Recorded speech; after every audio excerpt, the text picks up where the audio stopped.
Hindi part 1 प्रार्थना। सच बोले सच बात विचारे, भले काम पर जीवन वारे, मिलकर रहे नियम अपनाए, बीती बातों को बिसराए, छोटे बड़े सभी मिल जाए, गिरे हुए को तुरंत उठाए, करे किसी का ना अपमान, ऐसे ही मति दो भगवान, एक रहे सद्भाव रखे हम, देश देश में मान रखे हम, हट छोड़े संयम अपनाए, मातृभूमि पर बलि बलि जाए। ಕವಿ ಮಾತೃಭೂಮಿ ಬಗ್ಗೆ ಪ್ರಾರ್ಥನಾ ಕವಿತೆ ಮುಖಾಂತರ ಹೇಳ್ತಿದ್ದಾರೆ. ಸಚ್ ಬೋಲೆ ಸಚ್ ಬಾತೆ ವಿಚಾರೆ, ಯಾವಾಗಲೂ ನಾವು ಸತ್ಯ ವಿಚಾರಗಳನ್ನೇ ಹೇಳಬೇಕು. ಭಲೆ ಕಾಮ್ ಪರ್ ಜೀವನ್ ವಾರೆ, ಮಿಲ್ಕರ್ ರಹೆ ನಿಯಮ ಅಪ್ನಾಯೆ,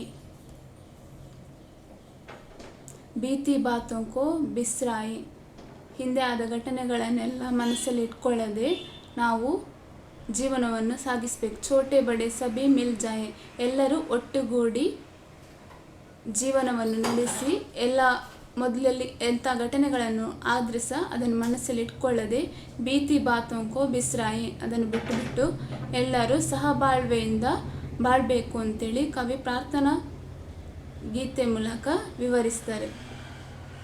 ಗಿರೆ ಹುಯ್ಯಕೋ ತುರಂತ್ ಉಟಾಯೆ, ಅದರ ಅರ್ಥ ಯಾರಾದರೂ ಕೆಳಗೆ ಬಿದ್ದರೆ ಅವರನ್ನು ಎಂತ ಮಾಡಬೇಕು, ಅವರ ಬಗ್ಗೆ ಇನ್ಸಲ್ಟ್ ಮಾಡೋದಲ್ಲ, ಅಥವಾ ಅವರನ್ನು ಇನ್ಸಲ್ಟ್ ಮಾಡದೆ ಅವ್ರನ್ನ ಎಂತ ಮಾಡಬೇಕು, ಮೇಲಕ್ಕೆತ್ತಿ ಅವರನ್ನ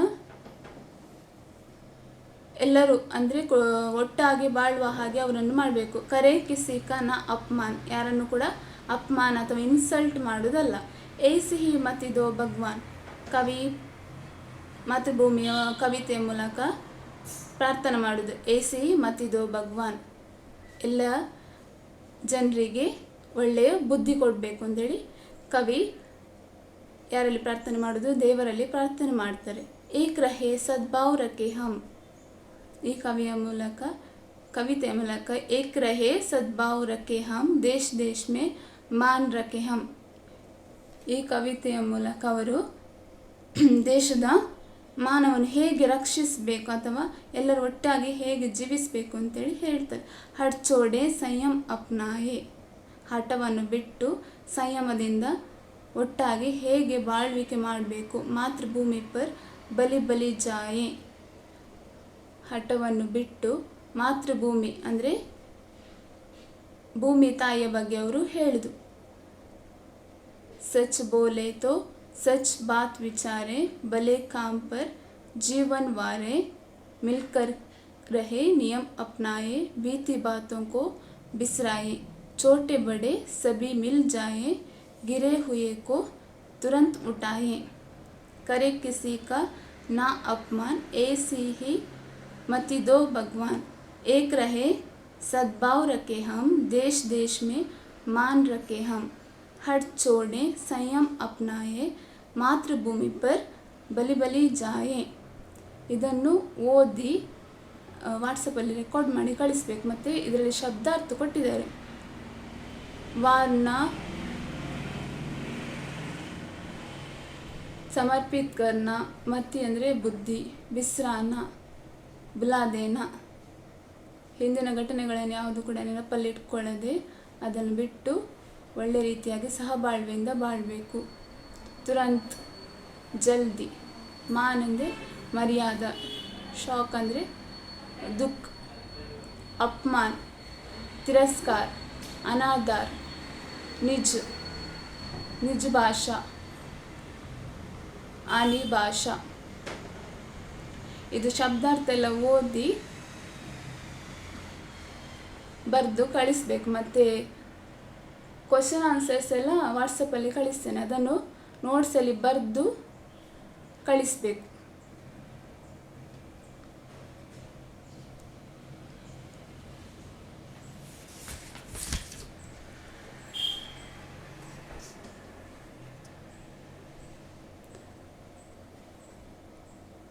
नेक्स्ट पार्ट 2 मिर्च मसाला।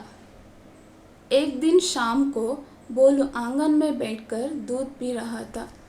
उसे खांसी आई, दूध का लोटा लड़क गया। तक थोड़ा सा दूध मुंह से निकलकर ज़मीन पर फैल गया। पहले दूध में उसको 2 पंख दिखाई दिए। वह घबरा गया। अपनी पत्नी हीरा को बुलाकर कहा, देखो, तुम किससे नहीं कहोगी तो मैं तुमसे एक बात बताऊं। कसम से किससे नहीं कहूँगी, पत्नी बोली। बोलू ने दूध में पंख की बात बता दी। ಎಂತಾಯಿತು, ಒಂದು ದಿನ ಸಾಯಂಕಾಲ ಹೊರಗೆ ಕೂತ್ಕೊಂಡು ಹಾಲು ಕುಡಿತಿರ್ಬೇಕಾದ್ರೆ ಎಂತಾಯ್ತು ಅವನಿಗೆ, ಕಾಸಿ आई दूध को लोटा लड़क गया तत् थोड़ा सा दूध मुँह से निकल कर ज़मीन पर गिर गया। ಅವನಿಗೆ ಕೆಮ್ಮು ಬಂದೆಂತಾಯಿತು, ಸ್ವಲ್ಪ ಹಾಲು ಕೆಳಗೆ ನೆಲದಲ್ಲಿ ಬಿತ್ತು। पहले दूध से उसको 2 पंख दिखाई दिए। ಎಂತಾಯಿತು, ಅದರಲ್ಲಿ ಅವನ ಹಾಲಲ್ಲಿ 2 ಪಂಖ ಅಂದರೆ ಎಂತ, 2 ರೆಕ್ಕೆಗಳು ಹೊರಗೆ ಬಂದು। ವಾವ್ ಗಬ್ರಾಗೆ, ಅವನಿಗೆ ಎಂತಾಯ್ತು ಅದು ನೋಡಿ ಹೆದರಿಕೆ ಆಯಿತು। ಅಪ್ನಿ ಪತ್ನಿ ಹೀರಾ ಕೋ ಬುಲಾಕರ್ ಕಹ, ಅವನ ಪತ್ನಿ ಹೆಸರೆಂತ ಹೀರಾ, ಅವಳನ್ನು ಕರೆದು ಕೇಳ್ತಾನೆ, देखो तुम किससे से नहीं कहोगी तो मैं तुमसे एक बात बताऊं। ನೀನು ಯಾರ ಹತ್ರ ಸಹ ಹೇಳದಿದ್ರೆ ನಾನು ನಿಂಗೊಂದು ವಿಷಯ ಹೇಳ್ತೇನೆ। ಕಸಮ್ ಸೆ ಕಿಸ್ಸೆ ನಹಿ ಕಹೂಂಗಿ, ಎಂತ ಹೇಳ್ತಾಳೆ ಅವಳು, ಕಸಮ್, ನಾನು ಯಾರ ಹತ್ರ ಕೂಡ ಹೇಳುವುದಿಲ್ಲ ಅಂತ ಹೇಳ್ತಾಳೆ। ಪತ್ನಿ ಬೋಲಿ, बोलू ने दूध में पंख की बात बता दी। ಅವನು ನಡೆದ ಘಟನೆಯನ್ನು ಅವಳ ಪತ್ನಿ ಹತ್ರ ಹೇಳ್ತಾಳೆ। ಹೀರಾ ಇಸ್ ಬಾತ್ ಕೋ ಬಚಾನಾ ಪಾಯಿ, ಎಂತಾಯ್ತಾಗ ಪತ್ನಿಗೆ ಅವನು ಹೇಳಿದ ಮಾತನ್ನು ಇಟ್ಕೊಳ್ಳಿಕ್ಕಾಗಲಿಲ್ಲ। ಅವಳೆಂತ ಮಾಡ್ತಾಳೆ, ಉಸ್ಕ ಪೇಟ್ ಫೂಲ್ನೆ ಲಗ ಅಪ್ನೆ ಪಡೋಸನ್ ಚಂಪಾ ಸೆ ಕಹ, ಅವಳೋಗಿ ನೇಬರ್ ಅಲ್ಲಿ ಚಂಪಾ ಅಂತ ಒಬ್ಳು ಇರ್ತಾಳೆ, ಅವಳಿಗೆ ಹೋಗಿ ಹೇಳ್ತಾಳೆ, ಏಕ್ ರಾಸ್ ಕಿ ಬಾತ್ ಹೇ, ಒಂದು ವಿಷಯ ಹೇಳ್ತೇನೆ, ಜಾನ್ತಿ ಹೋ ಅಜ್ ಕ್ಯಾ ಹುವಾ, ಉನ್ಕೆ ಮುँह से ಕಬೂತರ್ ಕೆ ಪಂಖ ನಿಕ್ಲೆ ಬಹುತ್ ಸಾರೆ। ಅವಳೆಂತ ಹೇಳ್ತಾಳೆ, ನಮ್ಮ ಮನೆಯಲ್ಲಿ ಕಬೂತರ್ಗೆ ಪಂಖ ನಿಕ್ಲೆ, ನನ್ನ ಹಸ್ಬೆಂಡ್ ಹಾಲು ಕುಡಿಬೇಕಾದ್ರೆ ಎಂತಾಯಿತು, ರೆಕ್ಕೆಗಳು ಹೊರಗೆ ಬಂದವು।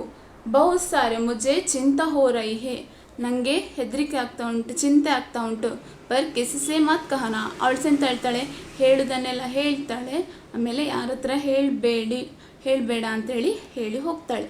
ಚಂಪಾ ಬೋಲಿ, ತುಮ್ ಭಿ ಕಿಸ್ಸೆ ಮತ್ ಕಹನಾ, ಲೋಗ್ ಬಾತ್ ಕಾ ಬತಂಗ್ ಬನಾ ದೇಂಗೆ, ಅವಳು ಸಹ ಹೇಳ್ತಾಳೆ ಯಾರ ಹತ್ರ ಸಹ ಹೇಳಬೇಡಿ ಅಂತ।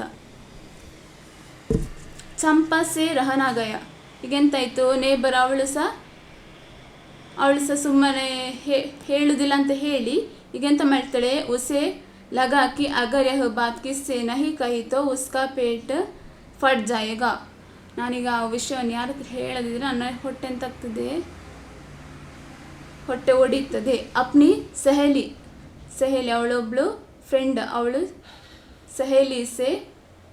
ಸಹೇಲಿ ಕೋ ದೇಖ್ತೆ ಹಿ ಉಸ್ನೆ ಸಾರಿ ಬಾತ್ ಉಗಲ್ ದಿ, ಎಲ್ಲ ವಿಷಯವನ್ನು ಹೇಳಿದ್ಲು। कहने से पहले चमेली से वादा करवा लिया। चंपा बोली, देखो तो बोलू जी को आज खांसी आई और उनके मुंह से एक पूरा कबूतर निकाला। चमेली को विश्वास नहीं हुआ। ಅವಳು ಇನ್ನೊಂದು ಫ್ರೆಂಡ್ ಹೇಳ್ತಾಳೆ, ಆದರೆ ಅವಳಿಗೆ ವಿಶ್ವಾಸ ಆಗೋದಿಲ್ಲ ಅಲ್ವಾ, ರೆಕ್ಕೆ ಹೊರಗೆ ಬರುವುದಂದರೆ ಯಾರು ಸಹ ನಂಬೋದಿಲ್ಲ ಅಲ್ವಾ। पूरा कबूतर तो इतना बड़ा पक्षी खाया कैसे होगा ಅಲ್ವಾ, ಅವಳಿಗೆ ಆಶ್ಚರ್ಯ ಆಗ್ತದೆ, ಹೇಗೆ ಅದು ತಿಂದ ಅಂತ।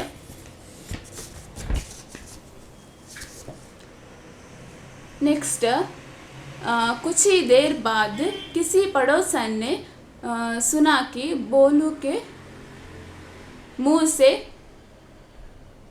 झुंड कबूतर, कौवे, मुर्ग आदि निकल रहे हैं। गांव में यह तक खबर फैल गई कि कई आकार तक रंग के पक्षी, विदेशों के पक्षी भी बोलू के मुंह से निकल रहे हैं और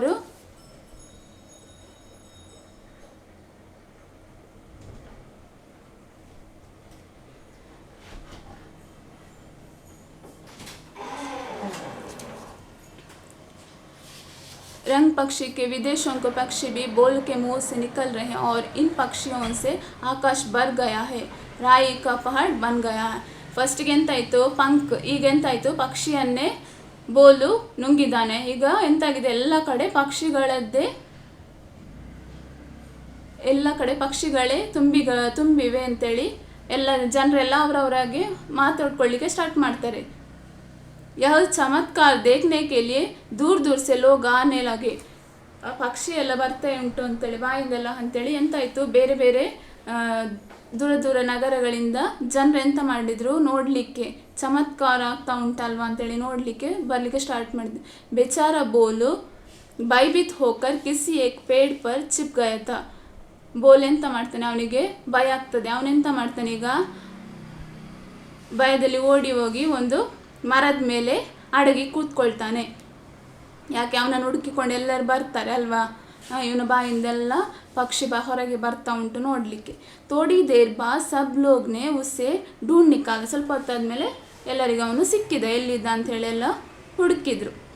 उसकी घबराहट देखकर लोगों को समझ आया कि किसी भी रहस्य को बताने से पहले 10 बार सोचना चाहिए. ಅವನನ್ನು ನೋಡಿ ಅವರಿಗೆ ಗೊತ್ತಾಯ್ತಿದೆಲ್ಲ ಸುಳ್ಳು ವಿಷಯ, ಯಾರೋ ಹೇಳಿದ್ರು ಅಂತೇಳಿ ನಾವು ನಂಬುದಲ್ಲ. ಫಸ್ಟಿಗೆ ಯಾವುದೇ ವಿಷಯವನ್ನು ಹೇಳುವ ಮೊದಲು 10 ಸಲ ಯೋಚನೆ ಮಾಡಬೇಕು ಅಂತೇಳಿ ಈ ಪಾಠದಲ್ಲಿ ಕವಿ ಪಾಠಕ್ಕೆ ಹೇಳ್ತಾರೆ. ಅರ್ಥ ಆಯ್ತಾ? ಇದರಲ್ಲಿ ಶಬ್ದಾರ್ಥ ಉಂಟು, ಅದನ್ನೆಲ್ಲ ಕಲಿತು ನೋಟ್ಸಲ್ಲೆಲ್ಲ ಬರಿಬೇಕು. ಮತ್ತು ಕ್ವಶನ್ ಆನ್ಸರ್ಸ್ ವಾಟ್ಸಪ್ಪಲ್ಲಿ ಕಳಿಸ್ತೇನೆ, ಅದನ್ನು ಕೂಡ ಬರೆದು ವಾಟ್ಸಪ್ಪಲ್ಲಿ ಸೆಂಡ್ ಮಾಡಬೇಕು.